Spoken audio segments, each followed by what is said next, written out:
নবীজি বলেন মুয়াজ্জিনের আযান শেষ হওয়ার পর সুম্মা সাল্লু আলাইয়া, এরপর আমার উপর দুরূদ শরীফ পড়বা। ফাইন্নাহু মান সাল্লা আলাইয়া ওয়াহিদা, আমার উপর একবার কেউ যদি দুরূদ পড়ে সাল্লাল্লাহু আলাইহি আশারা, ওই মুহূর্তে আল্লাহ তার উপর 10টা রহমত নাজিল করে দেয়। এবার আমার সাথে বলেন, আপনার আযানের পর প্রথম কাজ আমাদের কি করা? এরপর আল্লাহুম্মা রাব্বা হাযিহিদ দাওয়াতিত তাম্মাহ, যে দোয়াটা পড়া। তাহলে 1 নাম্বার বলেন তো, দুরূদ কখন পড়বো? আযানের পর। বলেন আপনারা, দুরূদ কখন পড়বো? মা বোনরা মনে রাখবো, আযান শেষে দুরূদ পড়বো, এরপর দোয়া। 2 নাম্বার, জুমার নামাজের দিন, আজকে কি বার ছিল? শুক্রবার। এই জুমার দিন বেশি বেশি দুরূদ পড়া। নাসাই শরীফের হাদিস 1374 নাম্বার হাদিস।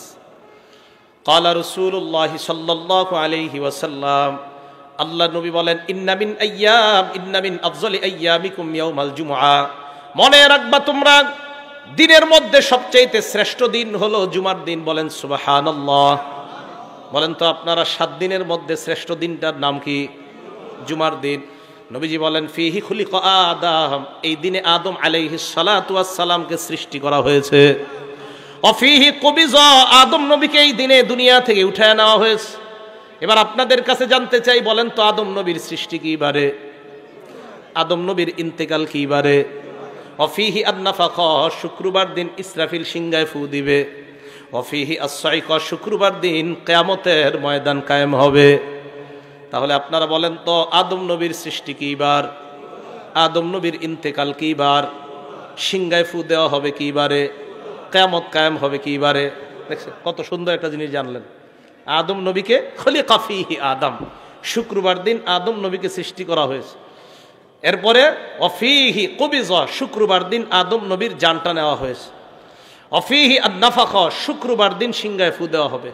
অফিহি আস-সাআকা, শুক্রবার দিন কিয়ামত কায়েম হবে। তো এটা কেন বললাম?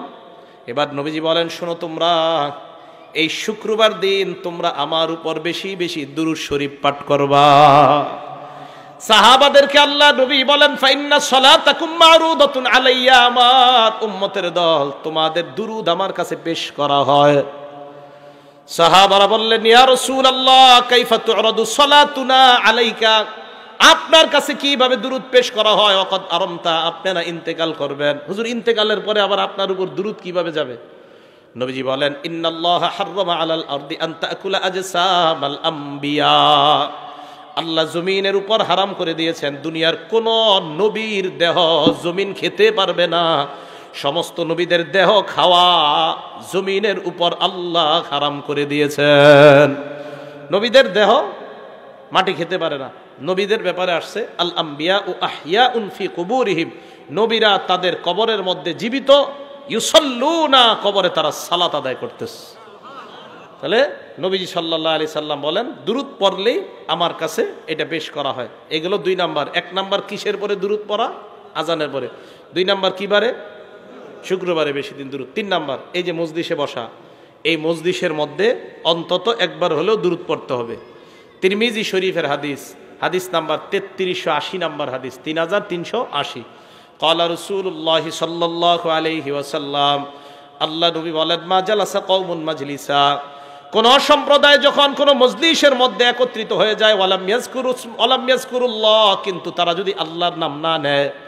বলেন তো, আজকে মজলিসের মধ্যে আমরা আল্লাহর নাম নিয়েছি কি নেই? নাই, নিছি আমরা।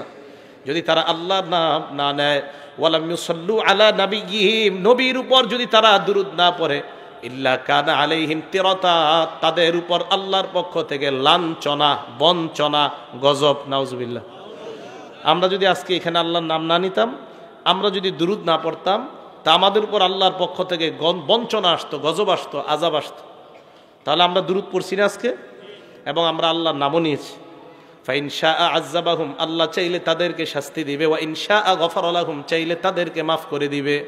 তাহলে কোনো মজলিসের মধ্যে অন্তত একবার হলে সবাই দুরূদ পড়তে হবে। এগুলো 3 নাম্বার। 4 নাম্বার, মসজিদে ঢোকার সময় দুরূদ পড়া, মসজিদ থেকে বের হওয়ার সময় দুরূদ পড়া। আবু দাউদ শরীফের হাদিসের বর্ণনা 465 নাম্বার হাদিসে আল্লাহ রাসূল বলেন, ইদা দাখালা আহাদুকুমুল মাসজিদা, তোমাদের কেউ যখন মসজিদের মধ্যে প্রবেশ করবা, ফাল্যুসাল্লিম আলান নবী সাল্লাল্লাহু আলাইহি ওয়াসাল্লাম, প্রথমে নবীর উপর দুরূদ পড়বা, সুম্মা লিয়াকুল আল্লাহুম্মা ইফতাহলি আবওয়াবা রাহমাতিক, এরপর দোয়া পড়বা আল্লাহুম্মা ইফতাহলি আবওয়াবা রাহমাতিক, আল্লাহ তুমি আমার জন্য তোমার রহমতের দরজাগুলা খুলে দাও। হ্যাঁ, এই দোয়াটা করা। ওয়াইদা খরাজা আহাদুকুম, তোমাদের কেউ যখন মসজিদ থেকে বের হবা তখন তোমরা নবীর উপর দুরূদ পড়বা, এরপর পড়বা আল্লাহুম্মা ইন্নী আসআলুকা মিন ফাদলিক, আল্লাহ আমি আপনার দয়া চাই, আপনার অনুগ্রহ চাই। তাহলে মসজিদে ঢোকার সময় দোয়াটা বাড়েননি সবাই? বলেন বিসমিল্লাহ আসসালাতু ওয়াসসালামু আলা রাসূলিল্লাহ আল্লাহুম্মা ইফতাহলি আবওয়াবা রাহমাতিক। অথবা আপনি যেভাবে পারেন বিসমিল্লাহির রহমানির রহিম আল্লাহুম্মা সাল্লি আলা মুহাম্মাদ ওয়া আলা আলি মুহাম্মাদ, এইভাবে দুরূদ পড়ে আল্লাহুম্মা ইফতাহলি আবওয়াবা রাহমাতিক। আরও অনেকগুলা দোয়া আছে। তাহলে নামাজে ঢোকার সময়, মসজিদে ঢোকার সময় দুরূদ শরীফ পড়া, মসজিদ থেকে বের হওয়ার সময় দুরূদ শরীফ পাঠ করা। এই হলো আপনার 11টা বিষয় বললাম দুরূদের ব্যাপারে, যে আমরা দুরূদ শরীফ পাঠ করব। 12 নাম্বার সর্বশেষ কথা, কেন দুরূদ পড়ব আমরা? দেখেন, নবীজির উপর দুরূদ এই কারণে পড়ব, নবীজিকে আল্লাহ, আমরা মানুষ যারা আছি, মানুষ সহ, জিন সহ, কাফের সহ, দুনিয়ার যত প্রাণী, সবার জন্য নবীকে আল্লাহ রহমত হিসাবে পাঠিয়েছেন। সূরা আম্বিয়ার 107 নাম্বার আয়াতে আল্লাহ বলেন, ওমা আরসালনাকা ইল্লা রাহমাতাল লিল আলামিন, আমি আপনাকে গোটা জগতের জন্য রহমত হিসাবে পাঠাইলাম। মানুষের জন্য নবী রহমত, হাইওয়ান জানোয়ার যারা আছে তাদের জন্য নবী রহমত। সুবহানাল্লাহ। মানুষ যারা আছি আমরা, আমাদের জন্য নবী রহমত। এই যে আমি, আপনি, আমরা, আমাদেরকে আল্লাহ নবী ভাই বলছে। ভাই কি বলছে? আমাদেরকে নবীজি ভাই বলছে। কত দয়া, কত মায়া আমাদের উপর। মুসলিম শরীফের 472 নাম্বার হাদিস, আন্নান নবিয়্য সাল্লাল্লাহু আলাইহি ওয়াসাল্লাম আতাল মাকবারা, আল্লাহ নবী একটা কবরস্থানের মধ্যে আসলেন। কবরস্থানে আসার পর নবী বললেন, আসসালামু আলাইকুম দারা কওমিন মুমিনিন, হে ইমানদার কবরবাসীগণ, তোমাদের উপর শান্তি বর্ষিত হোক। বলেন সুবহানাল্লাহ। তোমাদের উপর শান্তি বর্ষিত হোক। এই কথা বলার পর নবীজি বললেন, ওয়া ইন্না ইনশাআল্লাহু বিকুম লাহিকুন, আল্লাহ চাহেন তো অচিরেই আমরা তোমাদের সাথে সাক্ষাৎ করব। এরপর নবী বললেন, ওয়াদিত্তু আন্না কদ রাইনা ইখওয়ানানা, আমার মন চায় আমি যদি আমার ভাইদেরকে দেখতাম। সাহাবারা বললেন, আওয়ালাসনা ইখওয়ানানা ইয়া রাসূলুল্লাহ, আমরা কি আপনার ভাই না?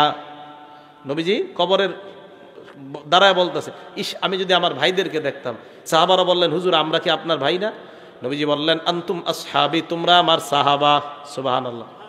ওয়া ইখওয়ানুনা আল্লাযীনা লাম ইয়াতু বাদু, আমার ভাই হলো তারা যারা এখনো দুনিয়াতে আসে নাই। আমরা সাহাবারা বললেন, কাইফা তারিফু মিন উম্মাতিকা, কিভাবে আপনি আপনার উম্মতের মধ্যে তাদেরকে চিনবেন যাদেরকে আপনি দেখেন নাই? লাম ইয়াতু বাদু, যারা এখনো দুনিয়াতে আসে নাই। কিয়ামতের মাঠে আপনার ওই ভাইদেরকে কিভাবে চিনবেন? নবীজি বললেন, এটা একটা কথা বললা? কয় হুজুর কিভাবে চিনবেন? আল্লাহ নবী কয়, শোনো তোমরা, আর আইতালাও আদনা রাজুলান লাহু খাইলুন, কোন ব্যক্তির একটা প্রাণী আছে, একটা প্রাণী আছে, এই প্রাণীটা গুররুম মুহাজ্জালা, দেখতে বড় চমৎকার, কপাল সুন্দর, হাত সুন্দর, পা সুন্দর, বাইনা জহরাই খাইলিন বুহমিন ফি দুহমিন বুহমিন, কালো প্রাণীর মধ্যে সাদা প্রাণীটা, আলা ইয়ারিফু খাইলা, সে কি তার প্রাণীটা চিনবে কি চিনবে না? একটা সাদা প্রাণী যদি অসংখ্য অগণিত কালো প্রাণীর মধ্যে থাকে, বলেন আপনারা ওই সাদা প্রাণীটাকে তার মালিক চিনতে পারবে কিনা? আল্লাহ নবী বলেন, শোনো তোমরা, আমার ভাই হলো তারা যারা কিয়ামতের ময়দানে উপস্থিত হবে। ইয়াতুনানা, এমন অবস্থা আসবে, গুররাম মুহাজ্জালিনা মিনাল উযু, তারা উযু করার কারণে তাদের হাতগুলা, কপালগুলা এমন ভাবে চকচক করবে, কিয়ামতের ময়দানে কোটি কোটি মানুষের মাঝে আমার ওই চকচক করা কপাল আর হাতওয়ালা ভাইদেরকে চিনতে আমার নবীর কোনো সমস্যা হবে না। চিনবে আমাদের। উযু করতে হবে সুন্দরভাবে।